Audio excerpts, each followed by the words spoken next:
Hello friends, आज हम geography का लेक्चर नंबर 32 जो है स्टार्ट कर रहे हैं, जो कि है सॉइल। ठीक है। And now soil is the mixture of rocks, debris and organic materials which develop on earth surface, takes millions of years to form soil up to a few centimeter in depth. अब यहाँ पे होता क्या है कि जब हम बात करते हैं सॉइल की, तो हम किसी भी सॉइल को फर्टाइल कब बोलते हैं? किसी भी सॉइल को फर्टाइल कब बोलते हैं? तो वो होता है जब वेजिटेशन, एक अच्छा वेजिटेशन जो है पॉसिबल है, ठीक है, सॉइल में। बिकॉज फॉर एग्जांपल अगर सॉइल में मॉइस्चर, वाटर कैपेसिटी ज़्यादा है लेकिन न्यूट्रिएंट्स अवेलेबिलिटी नहीं है, तो वो सॉइल जो है फर्टाइल नहीं कहला पाएगी। ठीक है।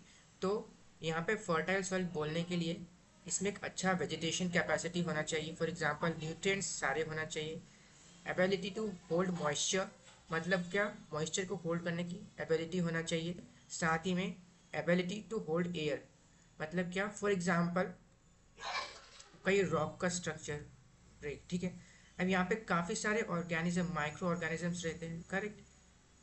अभी हार्ड रॉक में तो रह नहीं सकते इनको, और ये क्या करते हैं, काफ़ी सारे न्यूट्रिएंट्स जो है प्रोवाइड करते हैं अर्थ में, सॉइल में।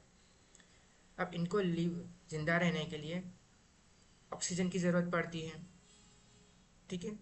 अब अगर सॉइल पोरस नहीं होगी, हार्ड होगी, इसमें एयर पास होने की कैपेसिटी नहीं होगी, तो क्या होगा, ये माइक्रो ऑर्गेनिज्म डेड हो जाएंगे, उनकी डेथ हो जाएगी। प्लांट्स प्रॉपरली ग्रो नहीं कर पाएंगे, राइट, क्योंकि रूट्स को भी कभी थोड़ी बहुत ऑक्सीजन लगती है। इसीलिए एक फर्टाइल सॉइल के होने के लिए nutrients, ability to hold moisture और एबिलिटी टू होल्ड एयर, अगर ये तीनों क्वालिटी सॉइल में है और इसका वेजिटेशन काफ़ी अच्छा है, तो हम उसको बोलेंगे कि वो एक फर्टाइल सॉइल। ठीक है। अब आगे चलते हैं, तो नेक्स्ट चलते हैं फॉर्मेशन पे। तो सॉइल फॉर्म कैसे होती है? तो पहला है वेदरिंग ऑफ रॉक्स।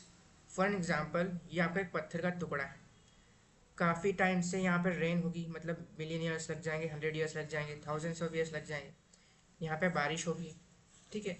अब क्या होगा, ये पत्थर जो एकदम से हॉट होगा, एकदम से कोल्ड होगा, डिपेंड करता है टेम्परेचर पे। यहाँ पे धीरे धीरे वाटर क्या करेगा, केमिकल रिएक्शन के थ्रू इस पर रिएक्ट करना शुरू करेगा। साथ में क्रैक्स यहाँ पे जनरेट होंगे इस तरह के, और वाटर इसके रॉक के अंदर चला जाएगा। अब यहाँ पे ग्रेड वेदरिंग ऑफ रॉक्स यहाँ पे हमें देखने को मिलेगा, वेदरिंग ऑफ रॉक्स देखने को मिला है, ठीक है। यहाँ पे एक बड़ा रॉक एक छोटे रॉक में कन्वर्ट हो जाएगा। अब इसी तरह की प्रोसेस जो थाउजेंड्स ऑफ टाइम चलती है, और तब जाके हमें छोटे पार्टिकल्स और सॉइल्स हमें देखने को मिलती है, ठीक है। तो वेदरिंग ऑफ रॉक्स।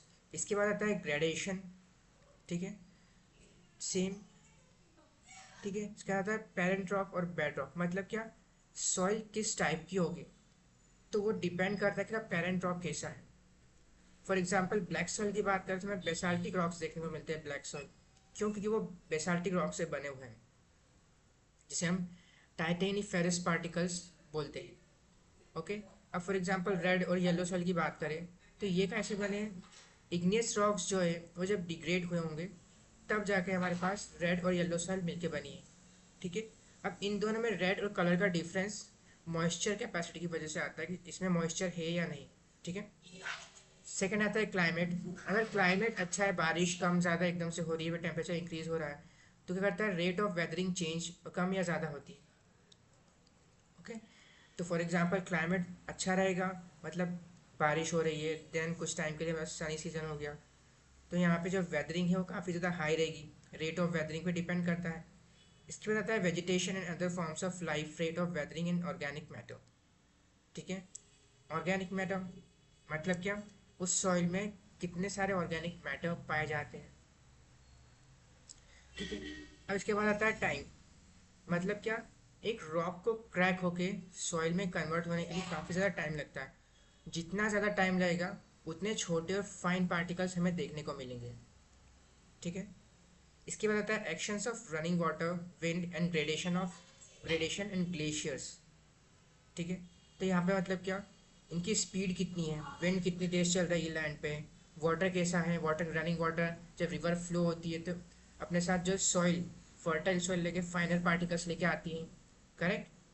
तो action of running water, wind, gradation and glaciers.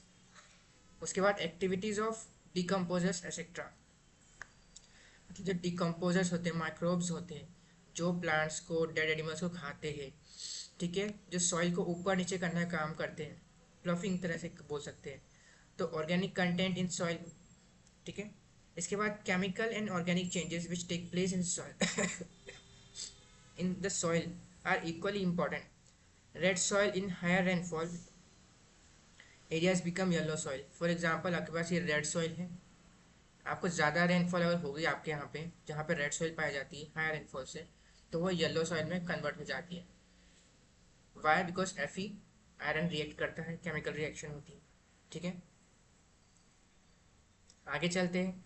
तो इसके बाद आते हैं हम लेयर्स ऑफ सॉइल, जिसको हम सॉइल प्रोफाइल भी बोलते हैं, ठीक है। अब हम हमारे पास सॉइल्स की लेयर्स होती है। फॉर एग्जांपल टॉप सॉइल जो रहती है सबसे ज़्यादा फर्टाइल रहती है, यहीं पे हमारे एनिमल्स, प्लांट्स ग्रो करते हैं, इंसेक्ट्स ग्रो करते हैं। इसके बाद नीचे जाए तो थोड़ी सॉइल जो है उनकी फर्टिलिटी रेट कम होता है, और काफ़ी सारे रॉक्स हमें यहाँ पे, जैसे जैसे नीचे जाएंगे रॉक्स बढ़ना शुरू हो जाएंगे। तो vertical section through the soil showing the different layers of soil is called soil profile.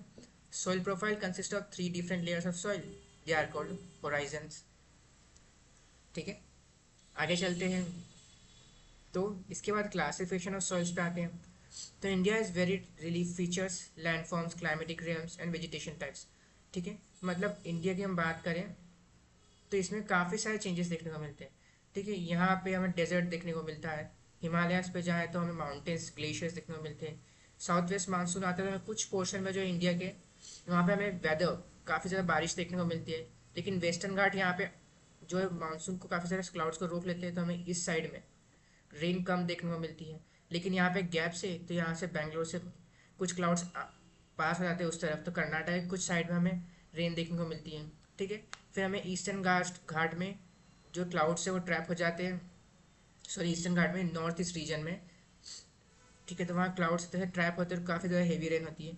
तो क्लाइमेटिक फैक्टर के इंडिया काफ़ी ज़्यादा डिफरेंट डिफरेंट है, इसी वजह से हमें सॉइल्स भी डिफरेंट देखने को मिलती है। साथ ही में फॉर एग्जांपल हमारे पास डेक्कन ट्रैप है इस डायरेक्शन में, देन हमारे पास प्लेट्यूज़ है, करेक्ट। अब प्लेट्यूज़ में जो है हमें रेड और येलो सॉइल देखने को मिलती है, डिपेंड करता है कि आपके पास मॉइस्चर कैपेसिटी और रेनफॉल कितनी हो रही है। लेकिन डेक्कन ट्रैप क्या है, यहाँ पे हमें लावा से जनरेट हुआ है, तो मतलब क्या बेसाल्टिक रॉक, और बेसाल्टिक रॉक मतलब क्या, हमें यहाँ पे ब्लैक सॉइल देखने को मिलती है, ठीक है। तो इंडिया जो एक लैंडफॉर्म है काफ़ी वेरीड, अलग अलग सॉइल प्रॉपर्टी से, रॉक से मिलकर बना हुआ है। साथ में क्लाइमेट भी काफ़ी ज़्यादा डिफरेंट है, okay. This have contributed in the development of various types of soils. तो हमें काफ़ी सारी इसी वजह से डिफरेंट डिफरेंट सॉइल्स जो है देखने को मिलती है। तो अब हम फर्स्ट आते हैं एलुवियल प्लेन्स पे। अब एलुवियल प्लेन्स जो हिमालयस माउंटेन्स हैं, डायरेक्ट जो रिवर फ्लो होके आती है फाइनली, तो काफ़ी फाइन पार्टिकल्स छोड़ देती है। तो जो ऊपर का नॉर्थ रीजन है इंडिया का, पंजाब, हरियाणा, यहाँ पे हमें यहाँ पे एलुवियल प्लेन्स देखने को मिलते हैं, ठीक है। The entire north plains are made up of alluvial soil, also extend in the Rajasthan and Gujarat through a narrow corridor. Eastern coastal plains, particularly in the deltas of Mahanadi, the Godavari, the Krishna and the Kaveri rivers. अब यहाँ पे coast पे क्यों, कि last में जब river flow होती है इस तरह से फाइनली डेल्टा अपना यहाँ पे बनाती है, तो यहाँ पे क्या होता है, पहले यहाँ पे सबसे बड़े रॉक्स रहेंगे, देन इससे छोटे रॉक्स यहाँ कलेक्ट होंगे, देन यहाँ पे और छोटे रॉक्स कलेक्ट होंगे। अब रिवर की क्या स्पीड, जैसे जैसे वो प्लेन एरिया में जाती है उसकी स्पीड स्लो होती रहती है। अब मतलब क्या, जितने लाइट पार्टिकल्स है सिर्फ वही फ्लोट होकर जा सकते हैं आगे, तो यहाँ पे और छोटे पार्टिकल्स, यहाँ पे और छोटे पार्टिकल्स, और इस तरह करके डेल्टास में सबसे फाइनल पार्टिकल, मतलब कि तो मडी एरिया क्रिएट हो जाता है, जिसमें वाटर इंटेंसिटी, वाटर कैपेसिटी बहुत ज़्यादा है, ठीक है। इसके बाद depositional soils transported and deposited by rivers and streams of 3 important Himalayan river systems, the Indus, the Ganga and the Brahmaputra, ठीक है।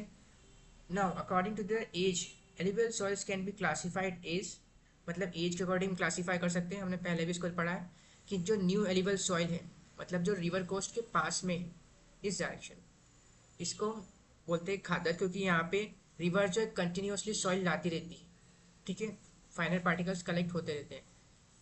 जो उसके दूर का एरिया है इसको बोलते हैं हम ओल्ड एलिवल सॉइल और बांगर। और इसका रीज़न क्या है, यहाँ पे एलिवल सॉइल इतनी दूर कैसे आ गई?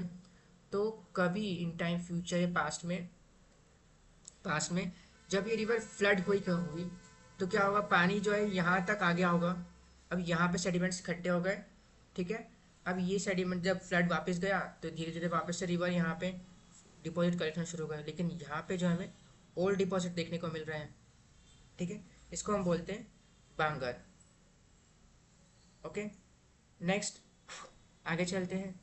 तो इसके बाद हमारे पास सेम, तो एलिगोसर रिच इन पोटाश, पोटाश में हाई रहती है, phosphoric acid and lime, poor nitrogen, are ideal for the growth of sugar cane, paddy, wheat and other cereal and pulse crops. Due to its high fertility, regions of alluvial soil of are intensively cultivated and densely populated. ठीक है। अब यहाँ पे ज़्यादातर soil, किसी भी soil की बात करो तो नाइट्रोजन में वो पुअर ही रहती है। अब उसका रीज़न क्या है, नाइट्रोजन बॉन्ड्स, नाइट्रोजन बॉन्ड्स। तो यहाँ पे होता क्या है, फॉर एग्जांपल जो ऑक्सीजन है दूसरे केमिकल से जो एटमॉस्फेयर में है, नाइट्रोजन 78% एटमॉस्फेयर में है, लेकिन क्या करती है ये बहुत लेस रिएक्टिव है। मतलब क्या, नाइट्रोजन जो है बॉन्ड बनाती है 3 बॉन्ड्स, और काफ़ी टाइट बॉन्ड रहते हैं, तो ये सॉइल में मिक्स नहीं हो पाते, एटमॉस्फेयर से डायरेक्टली मिक्स नहीं हो सकते, ठीक है, काफ़ी स्टेबल रहते हैं। तो N2 बॉन्ड जो बनता है वो काफ़ी स्टेबल रहता है, ठीक है, स्टेबल, और हम इसको बोलते हैं इनर्ट, और इसको इनर्ट भी बोल सकते हैं, ठीक है। तो यहाँ पे हम फिर नाइट्रोजन को सॉइल में डालते कैसे, तो वो होता है अमोनिया के थ्रू, ठीक है, जिसको हम बोलते हैं नाइट्रोजन फिक्सेशन, नाइट्रोजन फिक्सेशन। तो डायरेक्टली हम सॉइल में नाइट्रोजन को डाल नहीं सकते, तो क्या करते हैं हम अमोनिया का यूज़ करते हैं, जिसको हम बोलते हैं NH4, जो कि यूटिलाइज बाय प्लांट, जो प्लांट यूटिलाइज करते हैं, उनके ग्रोथ होने में हेल्प करते हैं, ठीक है। इसको हम बोलते हैं नाइट्रोजन फिक्सेशन। आगे चलते हैं, तो इसके बाद हम देखते हैं इसको बोलते हैं नाइट्रोजन फिक्सेशन, ठीक है। आगे चलते हैं तो हम आते हैं ब्लैक सॉइल पे। तो also known as regur soils, इसको हम रेगूर सॉइल भी बोलते हैं, ठीक है। Ideal for growing cotton and is also known as black cotton, can also grow in regions of alluvial soil. जो कॉटन है इसको हम एलिवल सॉइल पे भी ग्रो कर सकते हैं। Climatic conditions along the parent rock, titaniferous materials, मतलब बेसाल्टिक रॉक से बना है ऑब्वियसली, इसलिए इसका कलर भी जो है ब्लैक है। साथ में यहाँ डिकम्पोजिशन मटेरियल्स का नहीं मिलते क्योंकि लावा से बना है, और ऑब्वियसली बात है कि लावा में जो है जो एनिमल्स रिमेन्स हैं और प्लांट रिमेन्स हैं वो नहीं हुआ होंगे, रहे होंगे, ठीक है। तो material are the important factors of formation of black condition along the parent of titaniferous materials are the important factors for the formation of black soil, typical for the Deccan Trap basalt region spread over the northwest Deccan Plateau and is made up of lava flows. Regions, the plateaus Maharashtra, Saurashtra, Malwa, Madhya Pradesh, Chhattisgarh, and extend in southeast and direction along the Godavari and the Krishna valleys. तो हम बात करें किस minerals में rich रहता है, तो calcium carbonate, magnesium, potash and lime, ठीक है। तो पुअर, मैंने वापस से भी बता रहा हूँ कि नाइट्रोजन जो है ज़्यादातर सॉइल में पुअर ही रहती है, हमें अमोनिया डालना पड़ता है, ठीक है। अब फॉर एग्जांपल जो ट्रीज़ रहते हैं जिनके नोड्यूल्स क्रिएट होते हैं, ये नाइट्रोजन फिक्सेशन का काम करते हैं, ठीक है। तो अगर हम एक ट्रीज फार्म खेत में लगाए, जो नोड्यूल्स गिरते हैं नाइट्रोजन फिक्सेशन का हेल्प करने में, ठीक है। इसके बाद मॉइस्चर रिटेंशन, मतलब क्या, ब्लैक सॉइल जब आप, फॉर एग्जांपल ये ब्लैक सॉइल है आपकी का लैंड एरिया है, जब ये बारिश होती है तो आपस में जॉइंट हो जाती है, एक प्लेन एरिया लगता है, लेकिन जैसे ही यहाँ पे सूखती है तो क्रैक्स, इस तरह क्रैक्स जनरेट होना शुरू हो जाते हैं इसमें, काफ़ी बड़े बड़े। अभी क्रैक्स क्या करते हैं, प्लफिंग का काम करना स्टार्ट करते हैं इसको, इसमें एयर कैपेसिटी, जो हमने अभी देखा था पहले कि फर्टाइल सॉइल होने के लिए क्या क्या चाहिए रहता है, तो इजीली एयर जो है इसमें पास हो सकती है। तो जो ऑर्गेनिजम्स रहते हैं, माइक्रो ऑर्गेनिज्म सॉइल के अंदर, वो ब्रीथ कर सकते हैं, इसके अंदर रह सकते हैं, ठीक है। अब जब साथ, ठीक है, अब क्या होता है जब बारिश होगी तो क्या होगा, जो ऊपर की सॉइल जो है, फॉर एग्जाम्पल सपोज करो कि यहाँ पे बारिश हो रही है, तो जो यहाँ से ये लेयर है ये अंदर की तरफ जाएगी और ऊपर की लेयर है जो बाहर की तरफ आ जाएगी। करेक्ट? क्यों? क्योंकि वाटर जो है यहाँ पे डिग्रेड कर देगा ये लेयर्स को। ठीक है? तो वाटर यहाँ जो साइड की लेयर्स है वो अंदर की तरफ चली जाएगी और जो नीचे की लेयर है वो ऊपर तरफ है, जिसको हम बोलते हैं सेल्फ प्लफिंग। तो ब्लैक सॉइल में ये अच्छी बात होती है जो सेल्फ प्लफिंग कर सकता है। साथ में माइक्रो ऑर्गेनिजम्स भी रहते हैं यहाँ पे ब्लैक सॉइल में, क्योंकि एयर जा पा रही है तो उनको ऑक्सीजन रहने के लिए सबको चाहिए, उनको भी ऑक्सीजन मिलता है। जब वो इस तरह पास होते हैं यहाँ से सॉइल से तो वो काफ़ी ज़्यादा पोरस बनाते हैं ताकि एयर और अच्छे से पास होकर फर्टाइल बना देते हैं। ठीक है? तो इसको इसमें ब्लैक सॉइल में सेल्फ प्लफिंग की जो है क्वालिटी हमें देखने को मिलती है। ठीक है? आगे चलते हैं तो अब during the dry seasons, the soil develop wide cracks which helps in the proper aeration of the soil. Thus, there occurs a kind of self-ploughing. Because of this character of slow absorption and loss of moisture, the black soil retains the moisture for a long time, which helps the crops, especially the rain-fed ones, to sustain even during the dry seasons.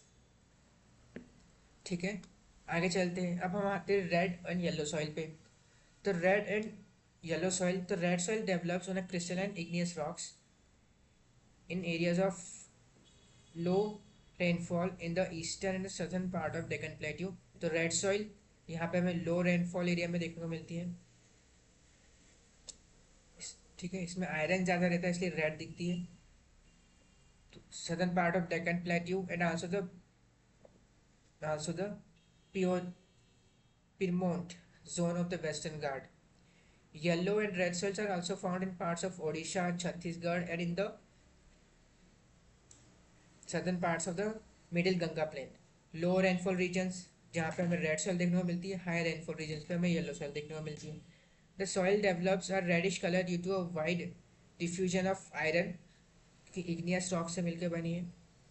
In crystalline igneous rocks and metamorphic rocks yellow where it occurs in a hydrated form.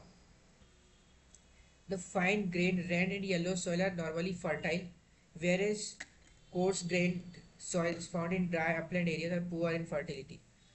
Poor, वापिस से हम बात करें, nitrogen poor ही रहती है हर soil में। Nitrogen, phosphorus and humus में poor रहती है। ठीक है? देन इसके बाद आता है लीचिंग। तो लीचिंग क्या होता है?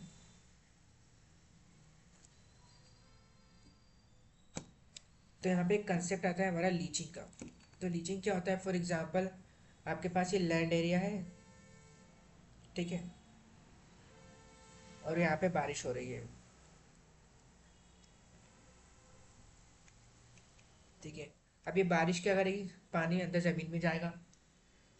अब यहाँ पे जो आयरन पार्टिकल्स जितने भी सब रहते हैं, सॉल्ट रहते हैं, carbonate, sodium, C A divide of salts, ions, जितने भी यहाँ रहते हैं वो रहते हैं पानी के थ्रू नीचे की तरफ चले जाते हैं, मतलब इस सॉइल में आ जाते हैं, नीचे के सॉइल में चले जाते हैं। तो ऊपर की जो सॉइल है वो काफ़ी ज़्यादा एसिडिक सॉइल बन जाती है। ऊपर की जो सॉइल है काफ़ी ज़्यादा एसिडिक सॉइल बन जाती है। क्यों? क्योंकि इसमें कार्बोनेट्स, सोडियम जो नमक रहता है, सी ए calcium, divide of salts, ions, ये सब नीचे लेयर में चले जाते हैं। ठीक है? तो इसी को क्या बोलते हैं हम? Leaching. Seeping of water into lower substrata. Seeping of water into lower substrata, इसको हम बोलते हैं लीचिंग और लीचिंग। ठीक है? तो नेक्स्ट इसके बाद हम आते हैं लेटराइट सॉइल पे। तो लेटराइट सॉइल क्या होती है? Derive from the Latin word Leto, बाद में, विच मीन्स ब्रिक्स। अब ये सॉइल ब्रिक बनाने में काफ़ी अच्छी यूज होती है। It develops under tropic and subtropical climate with alternate wet and dry season. This soil is the result of intense leaching due to heavy rain. Leaching अभी हमने कंसेप्ट समझा। Deep to very deep acidic, जिसकी pH value रहती है कभी less than 6.0 रहती है। Poor in nitrogen, again phosphate and calcium. After adopting appropriate soil conservation techniques, particularly in the hilly areas of Karnataka, Kerala, and Tamil Nadu, this soil is very useful for growing T and coffee. ठीक है, T and coffee grow करने में काफ़ी help करती है। Presence of some, अब यहाँ पे हमें कुछ आयरन पार्टिकल्स, Fe के पार्टिकल्स देखने को मिलते हैं। ठीक है, और जब थोड़े टाइम बाद यहाँ पर रेडिश कलर डेवलप्स और रेडिश अपीयरेंस हमें देखने को मिलता है जब वाटर आ। ठीक है, तो नेक्स्ट चलते हैं। Red laterite soil in Tamil Nadu, Andhra Pradesh and Kerala are more suitable for crops like cashew nuts. Regions mostly in southern states, Western Ghats, region of Maharashtra, Odisha, some part of West Bengal and northeast regions. Laterite soils are widely cut as a bricks for use in house construction. ठीक है, इसके बाद आगे चलते हैं तो हम आते हैं एरिड सॉइल पे। एरिड सॉइल पे तो arid soils range from red to brown in colour, sandy in texture and saline in nature. In some areas, the salt content is very high, and common salt is obtained by evaporating the water. Due to dry climate, high temperature, and evaporation is faster, and the soil lacks humus and moisture. Nitrogen is insufficient, and the phosphate as well.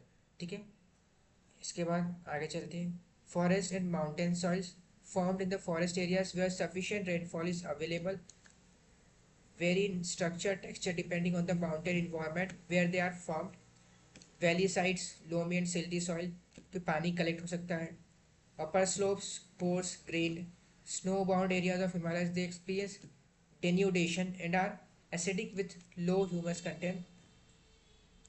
Lower valleys में हमें काफ़ी fertile soul देखने को मिलती है। ठीक है, इसके बाद आगे चलते हैं तो हमारे पास आती है सेलाइन सॉइल्स। ठीक है, also known as Usara soils, contains a larger proportion of sodium. Sodium यहाँ पे salt की बात कर रहे हैं, sodium, potassium and magnesium, and thus they are infertile and do not support any vegetation growth. More salts largely because of dry climate and poor drainage.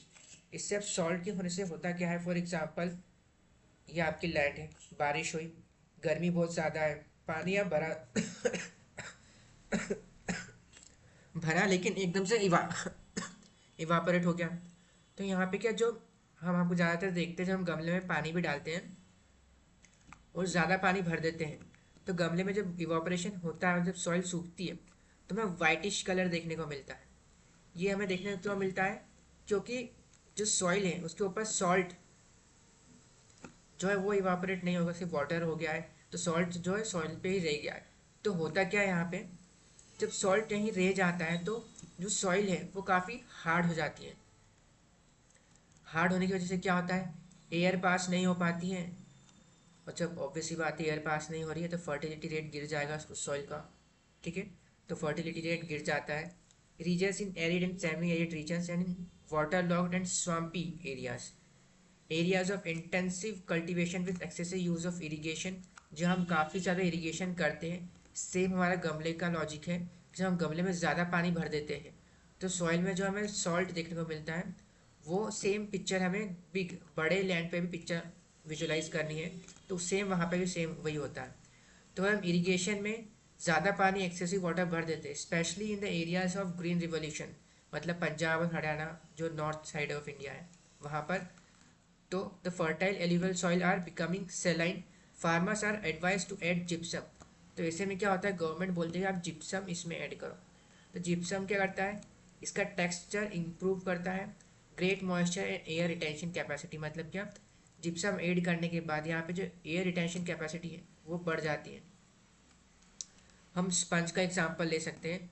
For example एक कपड़े, एक नमक का पानी में हम कपड़े को भिगो और उसको सुखाओ, तो जो कपड़ा है उस पर नमक हमें दिखता है सेम। लेकिन अब जब बात करें स्पंज की, तो जब पानी मॉइस्चर एब्जॉर्ब होता है इसमें सॉल्ट वाटर, तो सॉल्ट हमें यहाँ पे जब सूखने के बाद दिखता नहीं है, मतलब क्या, एयर रिटेंशन कैपेसिटी काफ़ी अच्छी है और मॉइस्चर होल्ड करने की कैपेसिटी भी काफ़ी अच्छी है। तो सेम जिप्सम की वजह से सॉइल भी कुछ उसी तरह की हो जाती है। ठीक है, तो नेक्स्ट चलते हैं। इसके बाद आता है इंदिरा गांधी कैनाल।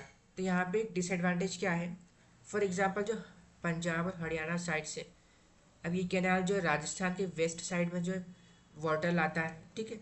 अब जो ये पानी आता है तो पंजाब के लोग क्या करते हैं, यहाँ पे काफ़ी सारा इरिगेशन यूज़ करते हैं वाटर, जो बोरिंग का पानी है वो इरिगेशन के लिए यूज़ होता है।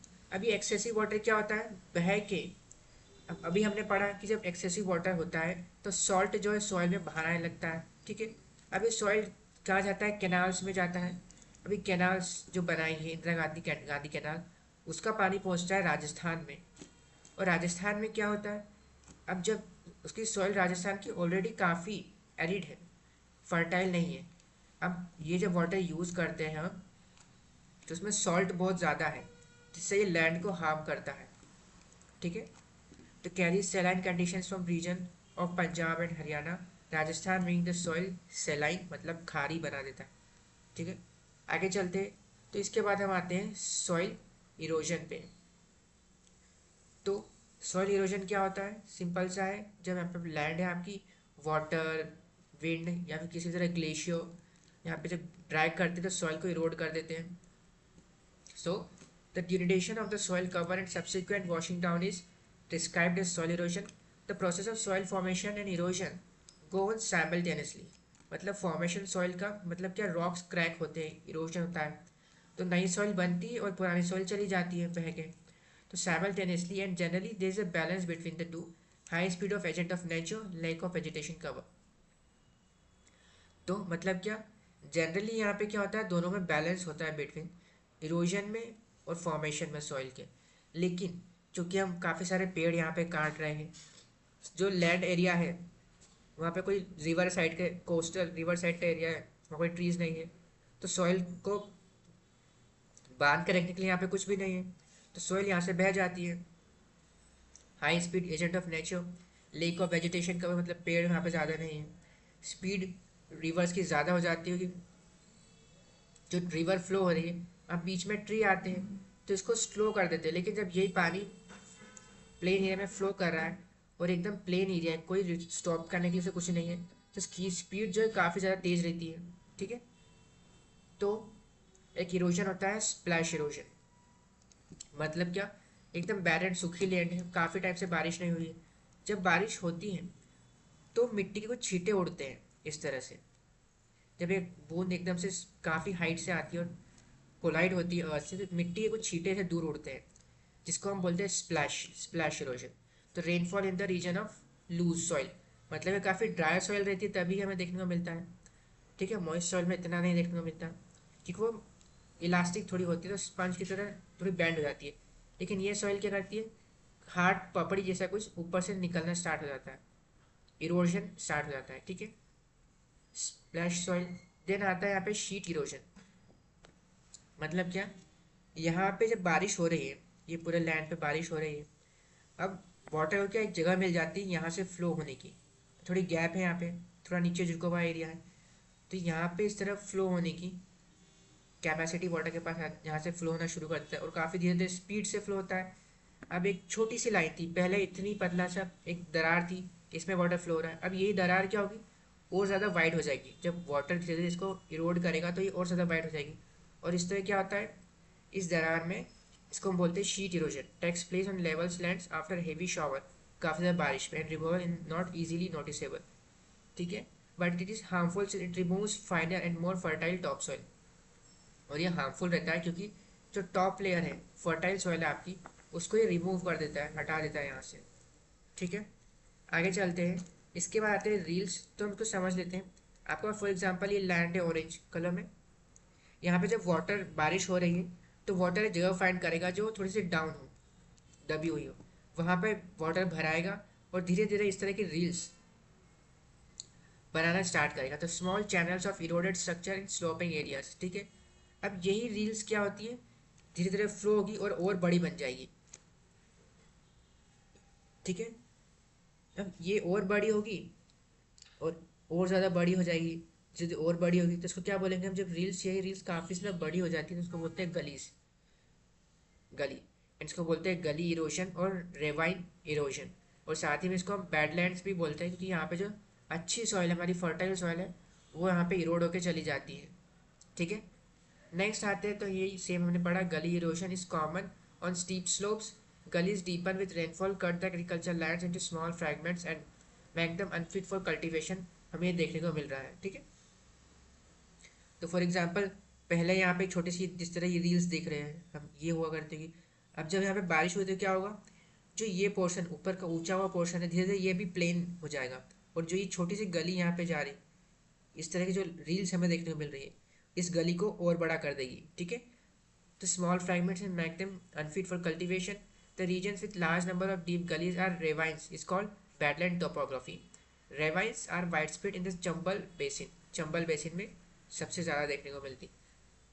इसके बाद आता है स्ट्रीम बैंक इरोजन, मतलब क्या, ये रिवर तो यहाँ फ्लो नहीं हो रही लेकिन एक तरह गड्ढा और गली क्रिएट हो गई है, अभी इतनी बड़ी हो जाती है कि तरह से लगता है हमें कि रिवर फ्लो हो रही है यहाँ पे, हमें लगता है कि रिवर ने एक चैनल बना लिया और ये फ्लो हो रही है।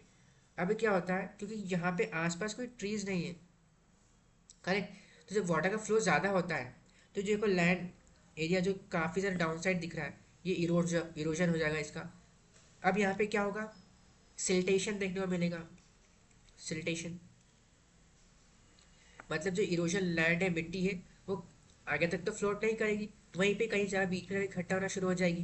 करेक्ट, तो जैसे जैसे सिल्टेशन इकट्ठा होगा तो क्या होगा, ये गली और जो वाटर लेवल है वो और ज़्यादा ऊंचा हो जाएगा। ठीक है, हाई हो जाएगा और ज़्यादा इरोजन करना स्टार्ट कर देगा। तो उसके प्रिवेंशन के लिए गवर्नमेंट किसान करते क्या है कि यहाँ पे रेत के थैले ऐसे भर के, जैसे सीमेंट के थैले इस तरह भर के रख देते हैं। तो यहाँ पे क्या होता है, इसको स्टॉप, जो स्ट्रीम बैंक इरोजन है इसको स्टॉप करने का काम करते हैं। तो ये एक सॉल्यूशन है। इसका दूसरा सॉल्यूशन है कि यहाँ पे ट्रीज प्लांट कर दो।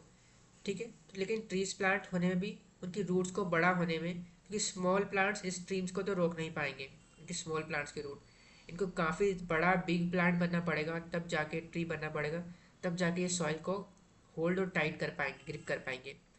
यहाँ पे दूसरा आता है बैम्बूज, कि हम काफ़ी सारे इस तरह बैम्बूज लगा देते हैं, और बैम्बूज क्या होते हैं, काफ़ी सारे चंक में इकट्ठे होते हैं और ग्रो करते हैं।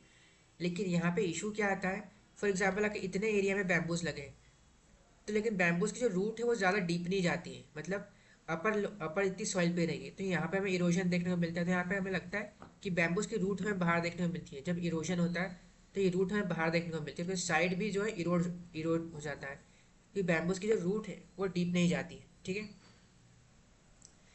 देन इसके बाद विंड इरोजन होता है। विंड इरोजन मतलब क्या, जब फॉर एग्जाम्पल एक बैरन लैंड है, गर्मी के मौसम में इस तरह का लैंड हम खुला छोड़ देते हैं। ठीक है, अब यहाँ पे कोई होल्ड करने के लिए, ग्रिप करने के लिए कुछ भी नहीं है। ठीक है, अब एकदम से बहुत तेज विंड आती है, जो फाइन पार्टिकल्स है वो यहाँ कलेक्ट होते हैं और धीरे धीरे जो इसके जो अच्छी सॉइल को खराब कर देते हैं, और जो फर्टाइल सॉइल है वो जो फाइन पार्टिकल्स है वो विंड के साथ उड़ के आगे चले जाते हैं।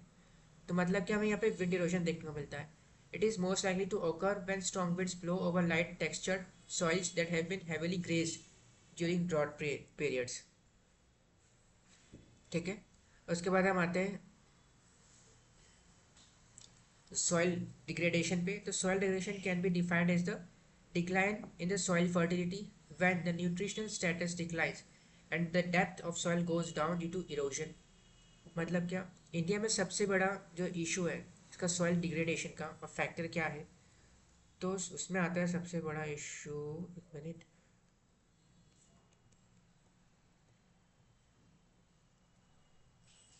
फैक्टर्स की बात करें तो उसमें आता है एक्सेसिव यूज़ ऑफ केमिकल्स। मतलब क्या, इंडिया में ज़्यादातर पंजाब हरियाणा साइड हमें साइकिल एक फॉलो करते हैं, पहले चावल उगाएंगे फिर गेहूँ उगाएंगे फिर चावल उगाएंगे फिर गेहूँ उगाएंगे। तो इसमें क्या होता है, न्यूट्रिएंट्स की कमी सॉइल में देखने को मिलती है, कि जो लैंड क्रॉप्स है वो सारा यूज़ कर लेती है इस न्यूट्रिएंट्स को। अब लैंड पे जो न्यूट्रिएंट्स है वो कम होने लग जाते हैं, तो इस न्यूट्रिएंट्स को कवर करने के लिए फार्मर्स क्या करते हैं, और ज़्यादा केमिकल्स यूज़ करेंगे, यूरिया, NH4 जिसका अमोनिया, सॉरी यूरिया, ये सब बहुत ज़्यादा यूज़ करेंगे। ठीक है, तो एक्सेसिव केमिकल, एक्सेसिव इरिगेशन, अभी हमने पढ़ा ज़्यादा पानी यहाँ ढोलते हैं इस तरह से हम, तो क्या होता है, सॉल्ट कलेक्ट होना हो जाता है अपर सॉइल पे, जिसके कारण हार्ड हो जाती है water logging, saline soil. Unsustainable agri practice मतलब क्या, मोनोकल्चर सेम, कि मतलब एक ही सॉइल पे, एक सॉइल पे एक ही तरह की क्रॉप बार बार सेम बार बार उगा रहे हैं। फॉर एग्जांपल वेस्टर्न और साउथ वेस्टर्न रीजन में भी टी कॉफ़ी पे हम बार बार टी कॉफ़ी उगाते हैं, इससे क्या होता है, सॉइल की फर्टिलिटी रेट काफ़ी कम हो जाती है, तो इसका सॉल्यूशन है कि डाइवर्सिफिकेशन हमें करना चाहिए, then pollution obviously, then frequent fires, जो आग लग जाती है तो उससे क्या होता है, जो सॉइल की जो रूट्स है वो डिस्ट्रॉय, सॉइल जो है डिस्ट्रॉय हो जाती है, ठीक है। तो इसके बाद आता है डेजर्टिफिकेशन।